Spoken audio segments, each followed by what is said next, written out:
Hello mga kabibig! Welcome back sa ating bagong YouTube channel na to.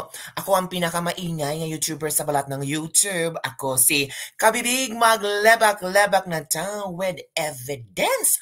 Nako mga kabibig, maraming bashers ngayon si Raffy Tulfo. Bakit kabibig? Kasi yung sundalong nirakrakan niya ng kanyang powerful na bibig at sinabihang duwag sa kanyang programa, which is mapapanood, mapapakinggan sa buong mundo. Naku po, na-stress pala. Sundalo ha, na-stress. Tapos, may bakbakan. Natsugi. So, ang mga netizen ngayon ay talagang binasi Tulfo. Sabi daw ng ibang netizen, si Tulfo ang may rason na yung sundalo hindi nakapag-concentrate. Mentally siya na-disturb sa sinabi ni Tulfo. Ikaw pa naman pahiyain sa maraming tao. Wala ka ng mukha talaga ipapakita. Tapos, di ba, pag may trabaho ka, hindi ka makapokus, it's because napahiya ka na. Hindi mo na alam kung paano mo harapin ang madlang people. Di ba mga kabibig? So, ngayon, grabe yung mga netizen na sobrang galit na galit kay Raffy Tulfo. At sabi pang iba, ito ba yung gusto niyong presidente na mamamahiya sa isang mga tao? Agad-agad hinusgahan na duwag, agad-agad hinusgahan ang isang sundalo, hindi pa nga gumawa ng mga investigasyon? Ay nako mga kabibig. Sasabihin bang ang isang sundalo ay duwag? Kasi sa isang istorya na kailangan pang imbestigahan. Naku, heto kabibig, manood tayo ng isang video kung saan in-explain dito kung ano ang nangyari sa sundalo at bakit na parang na-stress. Oo, mental health issue yata ang problema nito dahil sinabihan ng duwag. Ito na, manood tayo. Huwag masyadong atat. Okay, ito na ha. Kayo na ang bahalang humusga kung ano ang iyong reaction tungkol sa videong ito. Okay? Ito na. Makinig tayo. Hindi siguro, na-realize ng sundalo na hindi niya itutuloy yung magpapakasal. Oo. Pinipilit ni Tulfo na itong tao, oh my God, ituloy yung kasal. Pwede kasal yan may prerogative. May batas naman. Kung hindi mo na tuloy yung kasal, pwede ka sampahan ng kaso or pwedeng damages. Pero tingnan mo, binabastos niya yung dinatawag niyang duwag. Ito, pakinggan natin. Okay, nasa yung telepono na si Private First Class Raymond Canlog. PFC Canlog, magandang umaga po, sir. Sir, magandang umaga po, sir. Pwede mamaya na lang, sir, kasi nandito po ako sa town ba. Ito, ako muna magsalita, makinig ka. Duwag ka, sir. Nakakatakot ka, baka pagdating sa enkwentro, iwan mo yung mga kasama mo, halimbawa may bakbakan na, nakakita ka ng kalaban, baka... Hoy, judgmental agad-agad, tinabihan agad duwag. Grabe naman si Tulfo, walang pigil ang kanyang bibig ha. Parang walang respeto. Agad-agad sinabihan mong duwag, hindi mo pa ang alam kung ano ang totoong istorya. Grabe no, napaka-judgmental. Dito mapanghusga at napaka one-sided na senador para lang magkaroon ng maraming views at kumita ang YouTube. Sundalo na tsugi at di man lang nakapagpaliwanag ng maayos. Tapos ang mga tanga gustong patakbuhing presidente. Itong senador na ito ang mahilig sa grandstanding. Kaya lang nagtapang-tapangan itong si Raff na ito kasi nga hindi ito pinatulan ng mga kasundaluhan at mga kapulisan natin. Hoy, for me foul talaga yung sinabi ni Tulfo. Nang dahil lang sa isang interview na hindi po mga nakita yung side ng sundalo, na hindi mo mapabigyan ng mag-explain, agad-agad sinabihan mong duwag. Grabe naman, judgmental. Baka tumakbo ka, karipas ng takbo, iwan mo yung boots mo, takbo ka. Kawawa na may makasama mo, iwan mo. Dahil itong mga sundalong ito, nag-train ito, alam nila kung anong gagawin, karipas. Grabe, yung buhay nila, sinasalang-alam para sa bayan, tapos sabihan mong duwag. Sa nerve. Pagka. Siguro habang nagbabarilan, tatakbo ka, sabay siguro, sigaw mo, mama, nandito ng kalaban, tulong mama. Grabe. Hindi nga. O dili kaya nakatalok bungkat nagdadasal tapos tinatawag mo mama mo. Wow, Hindi, grabe. For how many months or years itong mga sundalong ito nagtitraining tapos ganito ang pag-analysis, pag-conclude kay Tulfo sa mga sa isang sundalong ito. Grabe, mamamahiya talaga ka, bibig.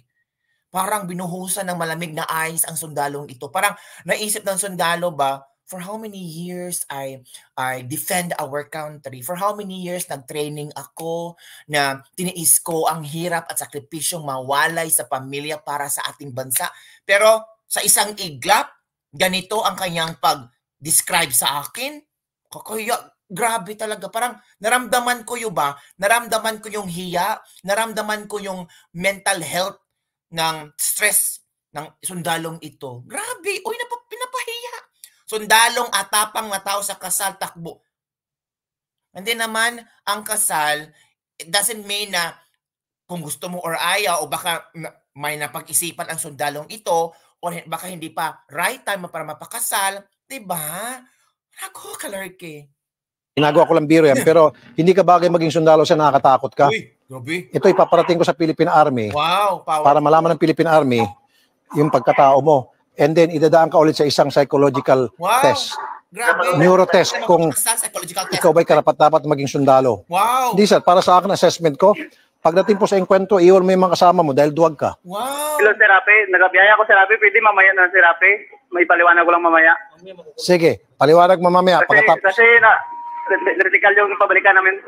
Ano pa? Critical po yung area na pabalikan namin. Critical. Pwede mamaya na lang. Nako, critical yung mga kasama mo. Baka mamaya Oh my God! Nasa critical area ang sundalong ito, tapos ito yung maririnig mo, tinawag mong duwag. Oh my G, grabe. merong kalaban dyan, tatakbo ka. Sige, salamat sir. Malungkot pong balita ang nakarating sa amin na ito na pong si Private First Class Raymond Canlog ay na-ambush during operation at siya po'y nasawi. Kami po'y nagkikiramay sa pamilyang iniwan ni PFC. This was 2 weeks ago ata, no? Yes po, July Yung 9 po natin. July 9. Yes. Colonel Zagala, magandang hapon po, sir. Rafi, magandang hapon. Okay, nakarating po sa amin itong malungkot na balita tungkol po kay PFC Raymond Canlog. Ito po ay nireklamo sa amin a couple of weeks ago. Ano ba? Grabe, no? Wow. As in, I was so shocked. Ay, naku, grabe. Ang nangyari sa Yes, kanya? Rafi. Kahapon, no? Nung July 29, about 5:20 ng umaga, itong unit ni itong 57th Infantry Battalion nag-operate, no?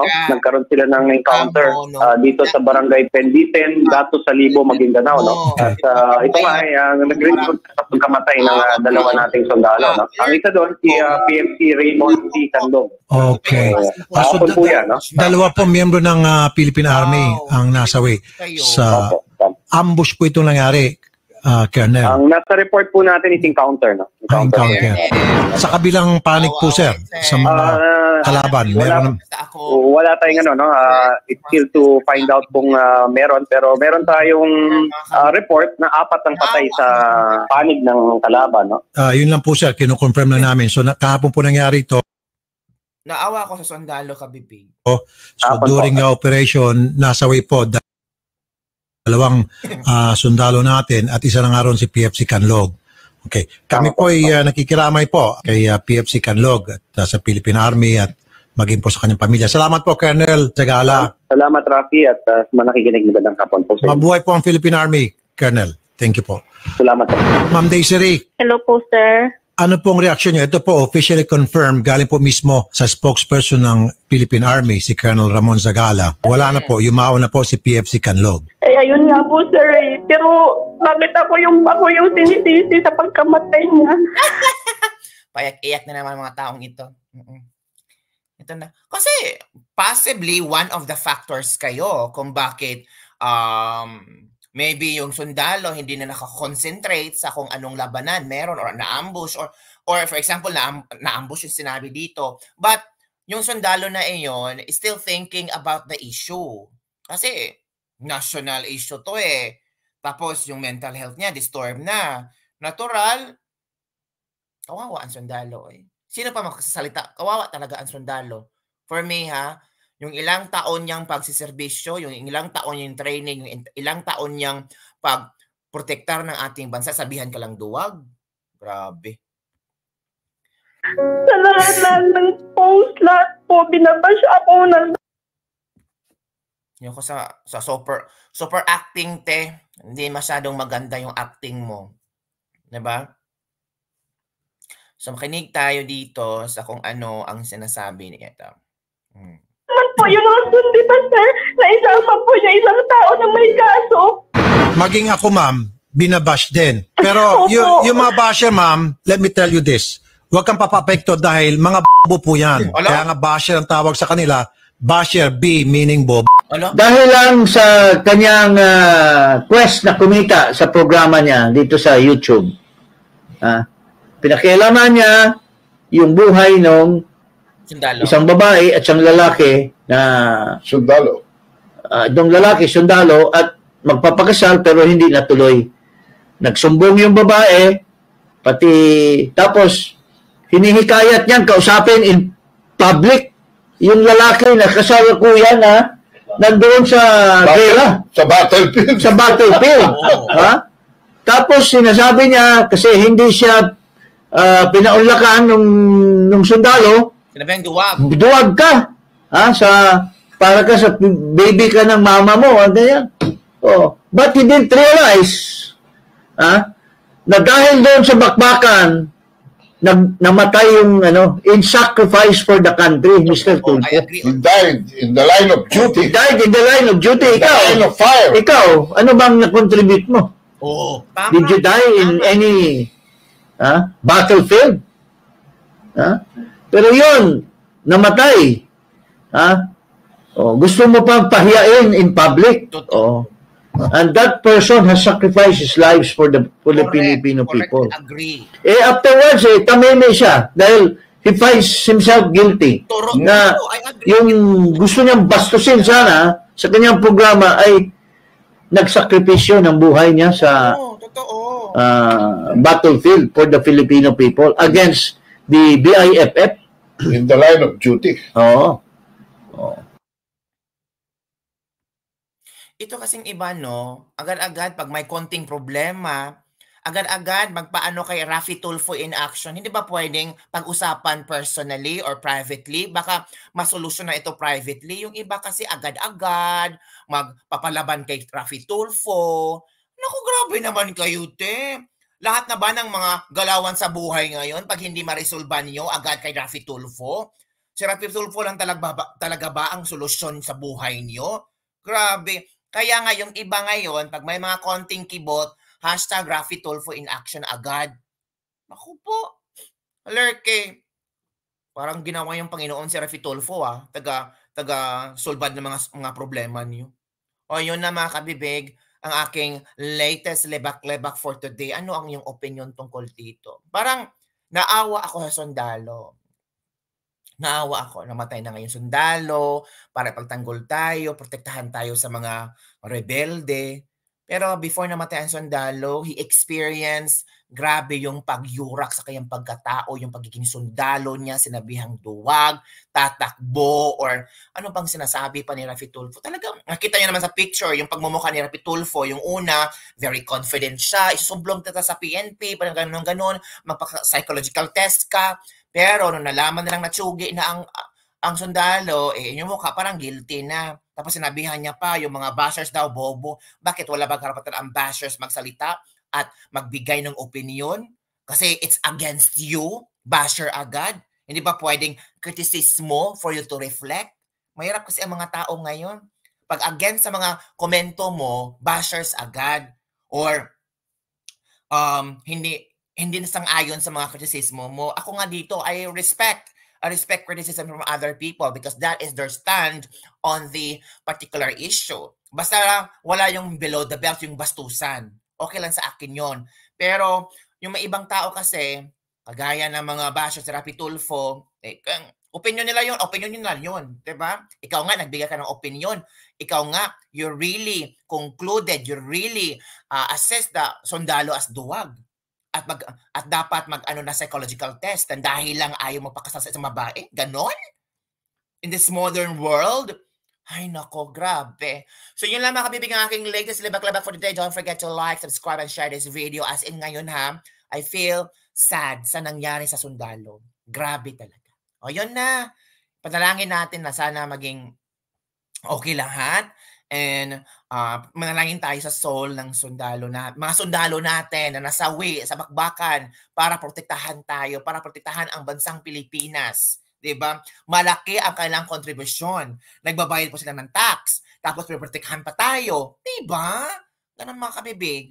Okay, bye everyone. See you next time.